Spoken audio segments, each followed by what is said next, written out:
तुमको गारंटी दी थी कि तुम सुशील हो, सर्वगुण संपन्न हो। अब दिखाओ कहाँ हो सुशील। Can you say these Bollywood dialogues in English without sounding like Google Translate?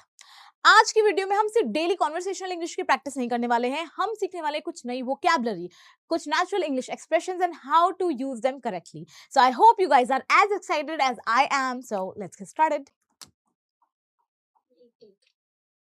तुम्हारी माँ ने कहा था कि वो जो सारे पकवान हमने खाए वो तुमने खुद बनाए थे अपने हाथ से। हाँ जी, तो देखिए ये मूवी है हसीन दिलरुबा. आपने शायद ये मूवी देखी होगी. अगर ये मूवी नहीं देखी है तो एटलीस्ट इस मूवी की ये वाली क्लिप जरूर देखी होगी. ये रिसेंटली बहुत ज्यादा वायरल थी इंस्टाग्राम और सोशल मीडियाज वगैरह पे. और इस इंटरेस्टिंग सीन से भी ज्यादा इंटरेस्टिंग हमारी वीडियो होने वाली है, तो वीडियो को एंड तक जरूर देखना. अभी ये कह रही है रुक जाओ, रुक जाओ कह रही है, तो हम कहेंगे वेट अ मिनट. हम क्या कहेंगे? Wait a minute. सिंपल सी शुरुआत कर रहे हैं, धीरे धीरे हम और इंटरेस्टिंग चीजों की तरफ बढ़ेंगे. Wait a minute. तुम्हारी माँ ने कहा था. Your mother said. तुम्हारी माँ, योर मदर सेड. आप लोग को भी साथ में ट्रांसलेशन करते हुए चलना है ताकि आप लोग की प्रैक्टिस हो सके. ठीक है. Your mother said that you had cooked all the dishes. सारे के सारे जो पकवान थे, ऑल द फूड कह सकते हैं, ऑल द डिशेस, क्योंकि डिफरेंट डिफरेंट पकवानों की बात हो रही है तो हम कह रहे हैं डिशेस. आपको पता होगा इंग्लिश में डिशेस एक बहुत इंटरेस्टिंग वर्ड है. डिशेस हम डिश यानी खाने वाली जो पकवान है डिशेस है उनको भी कहते हैं, और डिशेस जिन बर्तनों में हम खाते हैं उनको भी हम डिशेस कहते हैं. आपने सुना होगा डिश वॉशर. डिश वॉशर क्या होता है? जो बर्तन धोने वाली जो मशीन होती है उसे हम डिश वॉशर कहते हैं. और आपने कभी सुना होगा do the dishes. You do the dishes. तुम बर्तन धोने का काम है जो तुम्हें करना है. Do the dishes. ठीक है. तो अभी कह रही है you had cooked all the dishes that we ate at your house.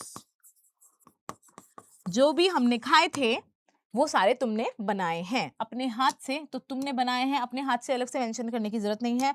Mention करना चाहते तो आप कह सकते हैं विद योर ओन हैंड्स, पर ये थोड़ा लाइक अननेसेसरी है. और मैंने ऋषु को बोला था, ऋषु तुम्हें बोला था ना कचौड़ी बहुत खस्ता बनी है। आंटी जी आप मेरी मम्मी की बात मत सुना करो, वो तो कहती हैं जब घर के ऊपर जहाज जाता है कि पापा जी ने बनाया है.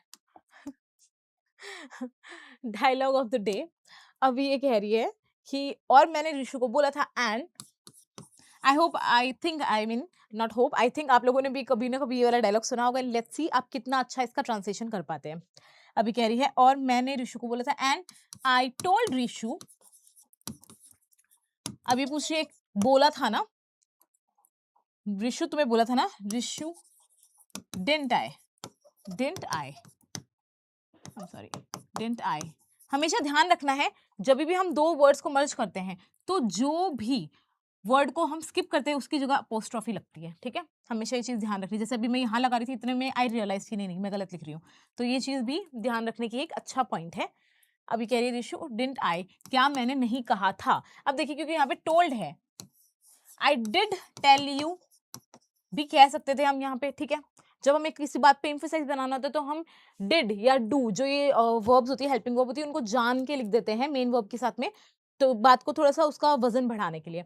तो अब क्योंकि यहाँ पे हम डिड से इसको रिप्लेस कर सकते थे, ये सेकंड फॉर्म है, तो इसीलिए यहाँ पे डिडंट आई आ रहा है. जब भी आपको कोई क्वेश्चन पूछना होता है कि भाई मैंने ऐसे कहा था नहीं कहा था क्या, या ऐसे किया था नहीं किया था क्या, तो वहां पे हम जो यहाँ की जो हेल्पिंग वर्ब है उसी को यूज करते हैं. यहाँ पे अगर हमने पॉजिटिव सेंटेंस लिखा है तो वहां पे हम नेगेटिव बोल देते हैं, और अगर यहाँ पे हमारा नेगेटिव सेंटेंस था तो वहां पे हम पॉजिटिव लिख देते हैं. जैसे कि अगर यहाँ पे I did not tell Rishu अगर वो कहती तो हम कहते डिड आई, क्या मैंने कहा था. ठीक है. अभी ये बोल रही है कचौड़ी बहुत खस्ता बनी है. द कचौड़ी टर्न्ड आउट,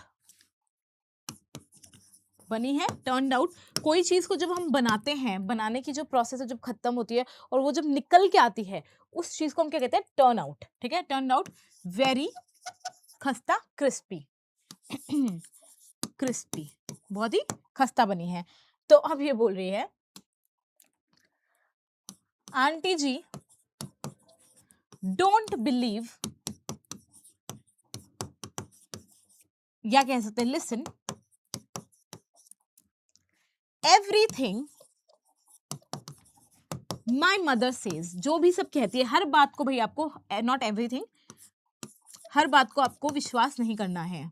मेरी मम्मी जो भी कहती है, अब देखिए सेज जो भी कहती है, नॉर्मल सेंटेंस की बात हो रही है कि जब भी जो भी कहती है हर बात को आपको नहीं मानने का है। तो फिर अब ये बोल रही है whenever, जब भी, whenever, एवर लगाते ही वो भी बन गया, तो when जब, और एवर भी, whenever an airplane, sorry, flies over our house,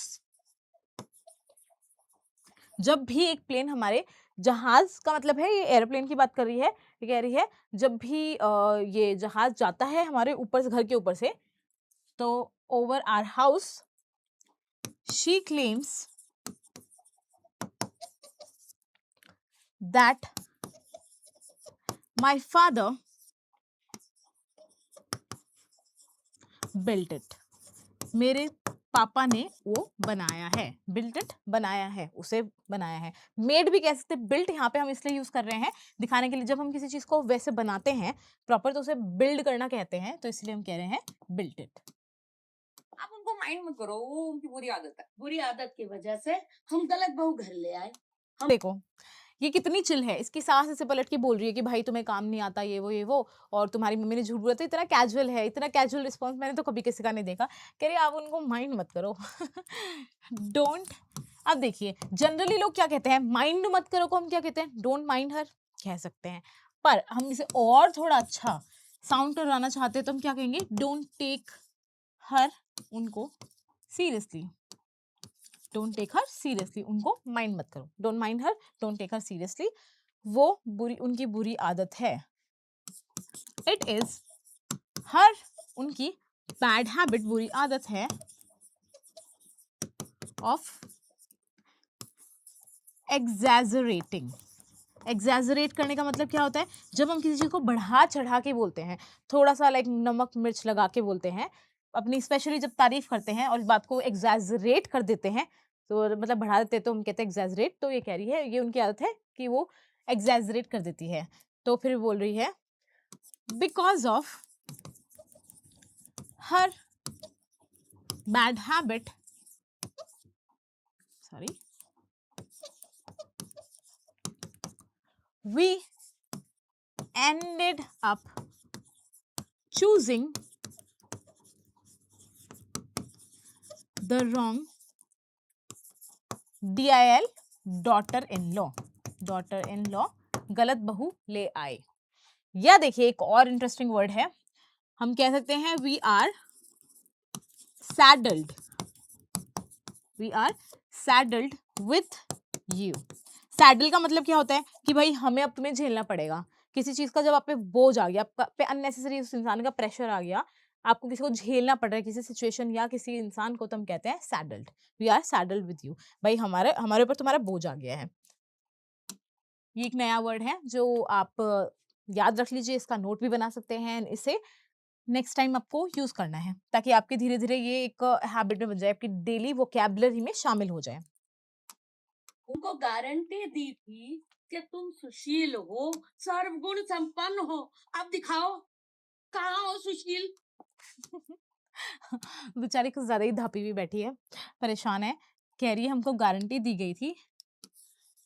अब देखो हम कह सकते हैं we were assured, we were assured या we were promised that कि तुम सुशील हो, you are, सुशील को क्या कहते हैं, वेल मैनर्ड कह सकते हैं, या हम कह सकते हैं नया वर्ड है डोसाइल। डोसाइल मतलब कि कोई इंसान जब सीधा साधा होता है, भोला भला सा होता है, सुशील होता है, उसे हम कहते हैं डोसाइल। इसका प्रोनाउंसिएशन क्या होता है, डोसाइल, ठीक है, यू आर डोसाइल एंड सर्वगुण संपन्न हो, ऑल राउंडर, या कह सकते हैं यू आर परफेक्ट। सर्वगुण संपन्न हो, परफेक्ट हो मतलब तुम में सारे के सारे गुण हैं, so you are perfect. Now show us, अब दिखाओ हाउ डोसाइल यू आर या how well mannered you are. अब दिखाओ भाई तुम कितनी सुशील हो। आंटी जी मैं सुशील हूँ, सोमवार का व्रत रखती हूँ, मैं नॉनवेज नहीं खाती हूँ, बस पकोड़े तलना नहीं आता ना मुझे। अभी कह रही है आंटी जी मैं सुशील हूँ। लड़की अभी भी एकदम कॉन्फिडेंस है और गलत भी नहीं बोल रही है। कह रही है aunty I am very docile, मैं हूँ भाई सुशील, मैं हूँ docile. I am well mannered. अभी कह रही है आई फास्ट ऑन मंडेज, क्योंकि सोमवार, हर सोमवार व्रत रखती है तो हम मंडे नहीं मंडेज कह रहे हैं। आई fast on Mondays. I don't eat non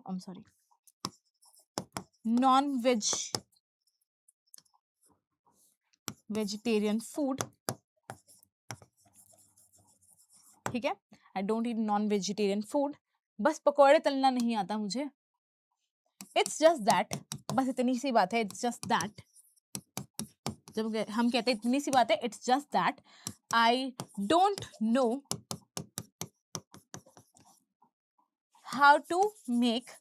आपने कभी सुना है कि पकौड़ों को इंग्लिश में क्या कहते हैं? मैं आज आपको ये नया वर्ड भी सिखा देती हूँ। आप ये वर्ड याद करके किसी के सामने भी इंप्रेशन बना सकते हो। तो अब कह रही है I don't know how to make fritters. क्या कहते हैं? फ्रिटर्स। फ्रिटर्स यानी पकौड़े तलना नहीं आते। फ्रिटर्स पकौड़े। तभी मैंने कहा था कि हम कुछ नई वोकैबुलरी सीखेंगे और इंटरेस्टिंग वर्ड्स सीखने वाले हैं। ऐसे वर्ड्स जो हम एक्चुअली यूज करते हैं और जो हमारी डिक्शनरी में अगर होंगे, हमारी वोकैबुलरी में होंगे, हमें बहुत फायदा होने वाला है। कौन सी बड़ी बात है, बाकी सब कुछ आता है मुझे। हाँ, threading, waxing, bikini wax, clean up, manicure, pedicure, आपके ब्लैक हेड्स भी हटा सकती हूँ मैं। कह रही है कौन सी बड़ी बात है, तो हम कहेंगे what's the big deal about it. What's the big deal about it, या कह सकते हैं व्हाट्स द फस। फस का क्या मतलब होता है भाई? इतना क्या बात का बतंगड़ बना रहे, इतना क्या इस बात को आप खींच रहे हैं। फस का मतलब होता है बतंगड़ बनाना। तो कहेंगे what is the big deal, इतनी क्या बड़ी बात है, या व्हाट इज द फस अबाउट इट। अब ये कह रही है बाकी सब कुछ कर सकती हूँ। आई कैन डू, कर सकती हूँ, तो आई कैन डू कर सकती हूँ। एवरीथिंग, बाकी सब। एल्स, बाकी सब कह रहे हैं इसलिए एनीथिंग नहीं कह रहे, एवरीथिंग कह रहे हैं, बाकी सब कर सकती हूँ। अब ये गिनाने की मुझे क्या क्या आता है। कह रही है threading, waxing, bikini wax, clean up, manicure, pedicure. आपको पता ही होगा, देखो फिर भी मैं बता देती हूँ, हो सकता है कुछ लड़के ऑडियंस उन्हें नहीं पता होगा। थ्रेडिंग होती है जब थ्रेड से फेशियल हेयर्स को निकलवाया जाता है, आईब्रोज के and upper lips and all. Waxing तो आपको पता ही होगा, जब बॉडीली हेयर को निकाला जाता है। बिकिनी वैक्स, जब बिकिनी एरिया में वैक्स किया जाता है। क्लीन अप होता है जब आप फेस को बहुत सारा मल के पूरा ऐसे सारा ऊपर का निकाल देते हो, मैला कुचैला आइटम। अब मैनिक्योर होता है जब आप अपने हाथों की केयर करते हो, हाथों को पूरा क्लीन अप कराते हो। पेडिक्योर होता है जब पैरों का करवाते हो। अभी कह रही है आपके ब्लैक हेड भी हटा सकती हूँ मैं। आई कैन, हटा सकती हूँ। Even get rid of. Get rid of क्या होता है? ये भी एक नया वर्ड है। अगर आप गूगल वगैरह पे सर्च करते रहते होंगे होम रेमेडी, स्किन केयर वगैरह, तब आपने ये वर्ड सुना होगा, वरना शायद नहीं सुना होगा। मैंने भी सबसे पहले वहीं पे सुना था ये वर्ड। गेट रिड ऑफ का क्या मतलब होता है? किसी चीज से छुटकारा पाना। किसी चीज से छुटकारा पाने को कहते हैं get rid of your blackheads. क्या? Your blackheads. मैं आपके ब्लैक हेड्स भी निकाल सकती हूँ, हटा सकती हूँ। बहू चाहिए थी, ब्यूटी पार्लर उठा के ले आए हम। बायोडेटा में लिखा था कि होमली हो। अब ये कह रही है वी लैंडेड। लैंडेड यानी कि हमने भाई ये चीज सिक्योर कर ली, हमने ये इस चीज पे आ गए। ठीक है, किसी चीज पे लैंड करने का मतलब हमें ये मिल गया। तो we landed beauty parlour instead of, की बजाय, इंस्टेड ऑफ मतलब की बजाय, DIL, daughter in law. Daughter in law की जगह भाई हम ब्यूटी पार्लर लेकर आ गए। योर बायोडेटा सेड, बायोडेटा क्या होता है? अगर आपकी शादी वादी की उम्र हो गई है, आपके बड़े भाई बहनों की शादी की उम्र हो गई है, तो आप लोग को पता होगा ये वर्ड। बायोडेटा का मतलब होता है बनाया जाता है कि आपका पूरा का पूरा उसके अंदर डेटा लिखा जाता है कि ओके आप कहाँ जन्मे थे, कैसे कौन से टाइम पे सॉरी नॉट कैसे कौन से टाइम पे आप पैदा हुए थे, कहाँ से आपने पढ़ाई करी है, कितनी आपकी एज है, आपका नाम क्या है, आपका काम क्या है, आपके पेरेंट्स कौन हैं, आपके बाकी फोक्स कौन हैं, तो वो सारी चीज़ें उसमें मेंशन होती है। बायोडेटा सेड दैट कहा लिखा था कि you are a homely girl, you are a homely girl, तुम एक जो होमली मतलब घरेलू लड़की हो, जो हम बहुत सुनते हैं ना कि ये घरेलू लड़की है, तो होमली गर्ल। आंटी जी आप तो बायोडेटा की बात ही मत करो। बायोडेटा में आपने भी लिखा था आपका बेटा 5 फुट 10 इंच का है। अब ये कह रही है लेट्स नॉट टॉक अबाउट। अब देखिए यहीं पे हम वर्ड टू वर्ड ट्रांसलेशन करने की जगह इसके पीछे का मीनिंग समझ रहे हैं और देख रहे हैं कि नेचुरली इंग्लिश में इसे कैसे बोला जाता है, क्या उसका इंग्लिश एक्सप्रेशन होता है। तो इसीलिए हम यहाँ पे कह रहे हैं let's not talk about biodatas. भाई बायोडेटाज की तो बात करो ही मत, let's not talk about biodatas. Biodata में आपने भी लिखा था योर सन्स बायोडेटा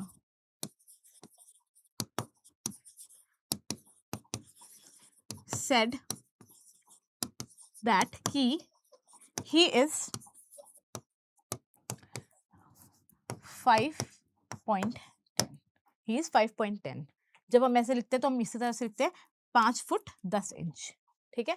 ये इस तरह से ही इसे बताया जाता है। इंची टेप पे ना 5 फुट 8 इंच ना टापे ये लड़का।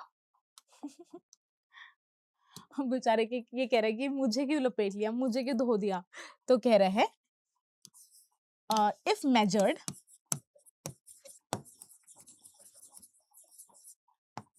he will not won't even cross 5'8।